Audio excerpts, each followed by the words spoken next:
Hi, everyone. Welcome back to Richmond Public Library Presents Young Writers Workshop. I'm Mr. Lewis from the Ginter Park Library, and today we're going to be talking about plot twists, the big twist in your story that changes everything. They are a lot of fun to write, a lot of fun to read, but they are very tricky to pull off properly.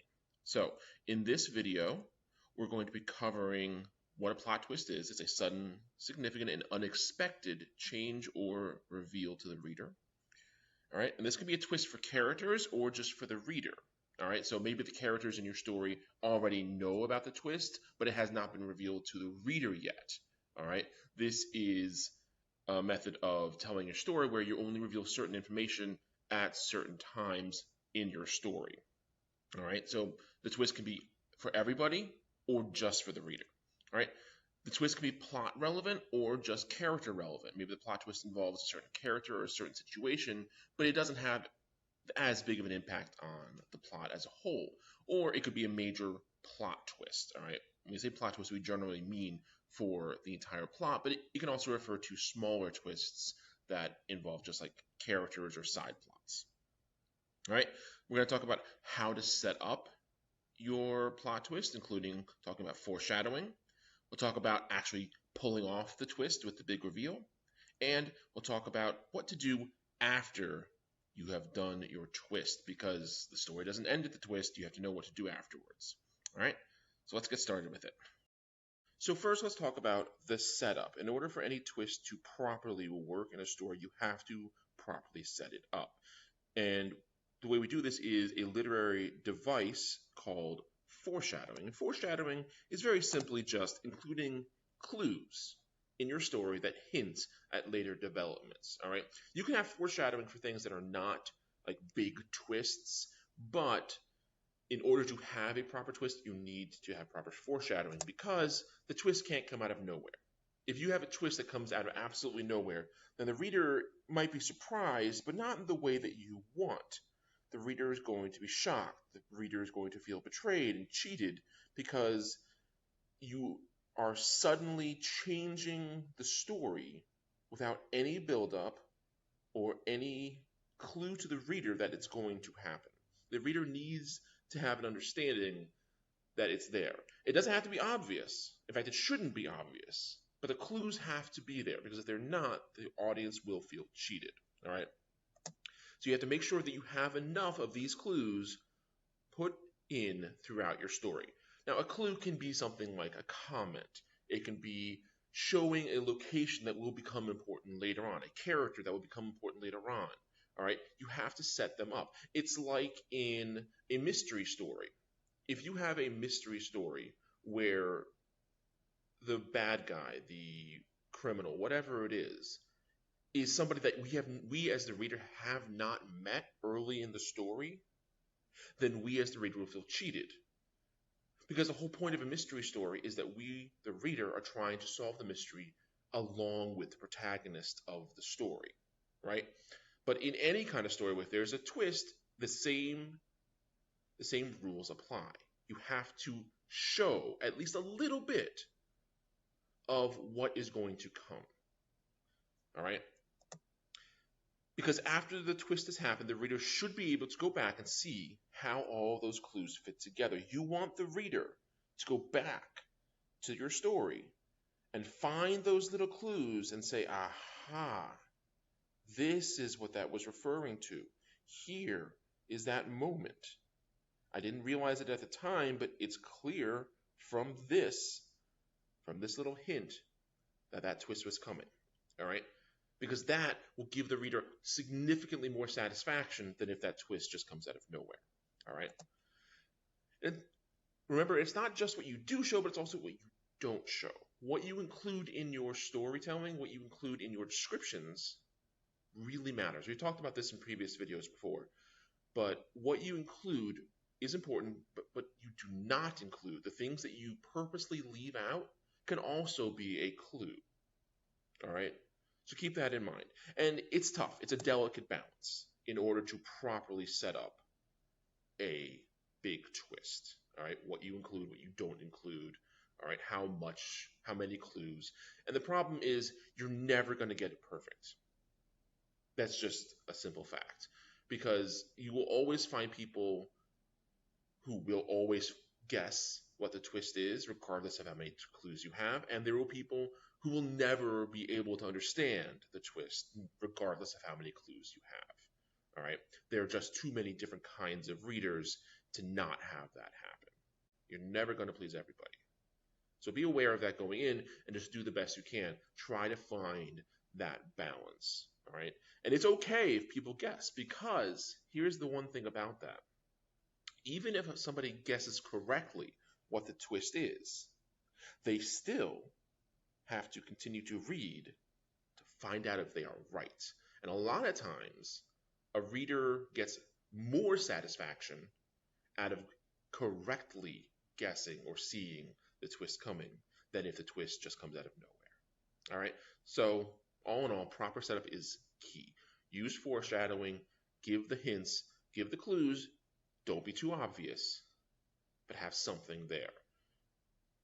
Because then it will be significantly more satisfying to the reader.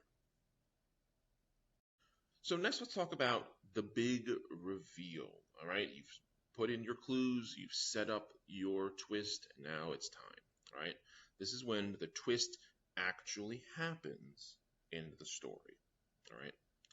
And it's important to find a proper place for your big reveal. The big reveal or your big twist, depending on how many twists you have, some people have multiple twists in their story, but when you give that reveal, when you have that twist take place, is very important, because twist is very rarely also the climax of the story. We'll talk about this a little bit later, but the twist should not always be at the very end or just before the very end. Sometimes that's the right place for it, but not always. So be aware of when you should reveal the twist. And one thing to ask is, does the reader need to know the twist at this moment? All right? Because the longer you put off the twist, honestly, the better. All right? Unless it's something that is very important that the reader know and understand in order to properly continue reading, to properly absorb the story, then you should keep that twist to yourself for as long as you can, because that's the whole point. The whole point is to make this twist feel significant, to make it be a big moment for the reader. And the longer you can put that off, the better. All right? As long as it fits the narrative and as long as you put in enough of a setup, as long as you use enough foreshadowing, you drop enough clues to make the twist work. The longer you can put it off, the better. So always ask yourself, does the reader need to know the twist at this moment? Okay? Because if the answer is no, see if you can put it off. All right? But when you do give the big reveal, it's important to not be too ambiguous. Make it definitive. All right? Be decisive. When the twist happens, it happens. Go full into it. If you try to kind of like say, oh yeah, it happened, maybe not though, then the reader's just gonna get annoyed. Okay? It's not going to help build suspense to kind of like half give the twist, then pull back, and then later on give the full twist, the same thing. All right? Unless you're trying to use that as a foreshadowing element, which is very hard to do it in that way, because it just feels like you're trying to cheat the reader in that case. All right? When you give your twist, be decisive. Give it to the reader. Give it to them straight. Give it to them clear. Don't make it seem like, oh, well, maybe it's up to interpretation. No. If you have a twist, give them the twist. Make it obvious to both the characters in the story and to the reader that this thing has happened. All right? It's really important, because if you hem and haw, if you kind of like draw it out too much, or if you kind of make it like, well, maybe, maybe not, then the reader's going to feel cheated, and the reader's going to just think, just say yes or no. All right? Ambiguousness has a place in writing, but when it comes to a big reveal and a plot twist, that's not it. That's not the place for it. All right? Be decisive. So now let's talk about what to do after you've given your big reveal. All right? Think about how the twist affects the plot and the characters, because from this point on in the story, things were going to be different. All right? somehow your twist has affected the story to the point that character is going to act differently or the story is going to seem different to the reader. So be aware of that as you're writing after your twist, all right? If the twist is worth revealing, make it have an impact, all right? Your twist should be something that affects the characters or affects the story in some way.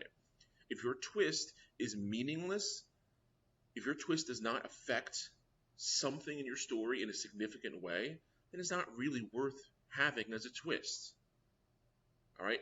Having a small twist about a character or about a plot or a story or something that doesn't change things is just a twist for the sake of having a twist, which is not nearly as satisfying as a twist that changes an aspect of a character or an aspect of the plot as a whole. All right. So if it's worth revealing, it needs to have impact. As you're writing, keep in mind what each character and the reader knows at each point in the story, especially after a big reveal. Okay. If you have a big reveal that in the scene is only revealed to the reader, obviously, but also to like 2 or 3 characters, then you can't suddenly have every character act as if they know about the reveal. Okay? If you have a secret that a character is trying to keep from everybody, and at some point that secret comes out, then the reader knows about it, and whoever is present when that secret gets out knows about it. But other characters would not know about it. So be aware of that as you're writing. All right, just because a twist happens doesn't mean that everybody is suddenly going to be aware of it.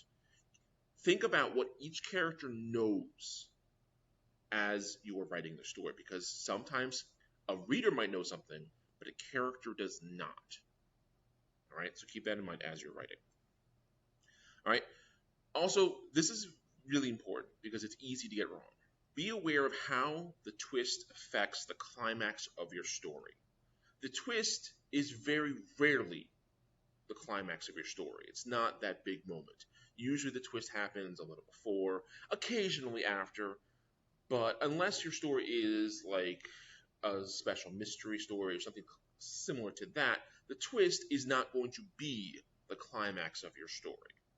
Right? It might lead into the climax of your story, but it will not be the climax itself. So keep that in mind.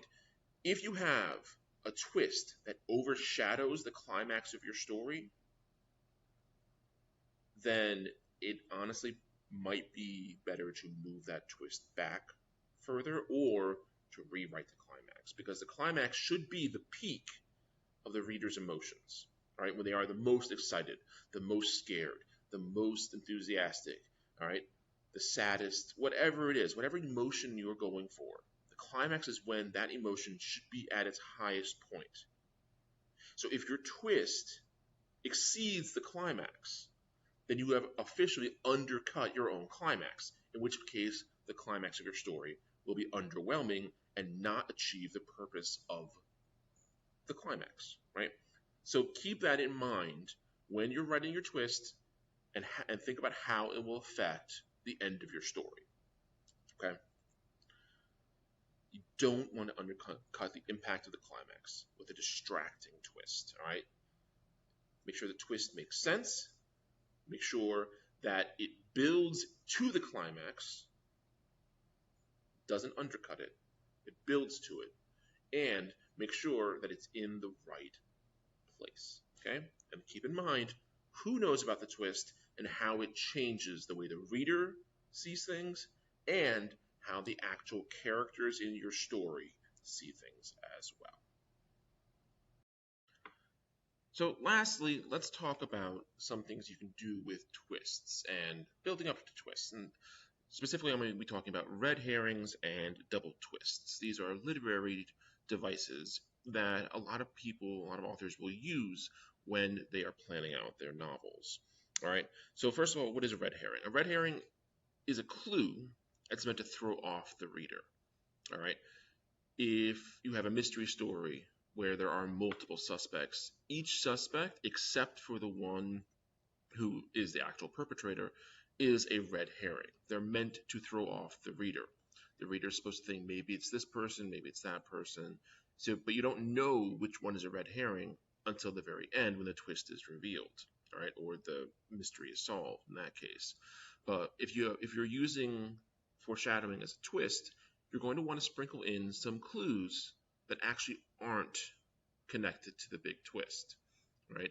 It's okay to have clues that don't go anywhere as long as it's not blatant, as long as you have some kind of payoff for your other clues, though. Okay, so red herrings can be a little bit tricky because if you have too many of them, then it becomes unsatisfying for the reader because it's like, well, you put all these elements into your story and only one of them did anything. You only did something with one clue, and the rest nothing happened with them, right? So be aware of that. Make sure you don't have too many, but you should have some. Because if you only have one clue that points to one thing that could possibly happen, then your twist isn't going to be as effective, right? Now, red herrings are especially useful if the reader is expecting a twist, as it will keep them guessing with the clues. So if you have a story where a twist is expected, or if there's a mystery, like I said before, or just things seem to be pointing towards the idea of a big twist or a big reveal coming later in the story, red herrings help keep the reader guessing, and it also helps keep them more interested and invested because they are trying to piece together the clues to figure out what the big reveal is going to be. Okay, so red herrings can be very useful, but be careful, don't overdo it.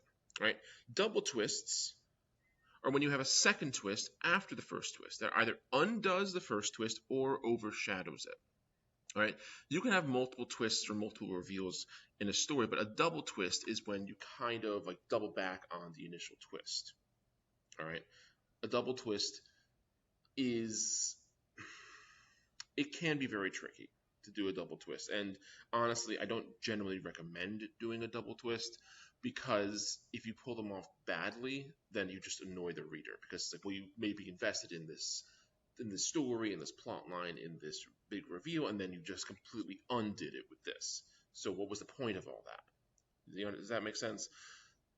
Be careful with double twists. You can do them. You can. They're doable. But you have to be careful with them. All right, make sure that the reader's investment in your story is not undone by a second twist or a secondary twist. All right, this can be an effective surprise. Be careful not to overdo it because that will completely undercut the effectiveness of your original twist. Okay, I hope that makes sense. So have fun with plot twists. They can be very enjoyable to write, and having your readers become more interested and more invested in your story, it's always a good thing. And having those clues, having that foreshadowing in your story that will lead to that twist will really keep your reader invested. Okay? So if you're going to make a twist, plan it out properly, pick where to choose it, pick where to put it in the story, and make sure that you have the proper effect of that twist. Make sure it has the impact you want, and make sure that the characters in your story react appropriately to that twist. Okay? So, however you decide to do your twist, however you decide to write, just write. Thank you all so much for joining me. I'll see you all next time.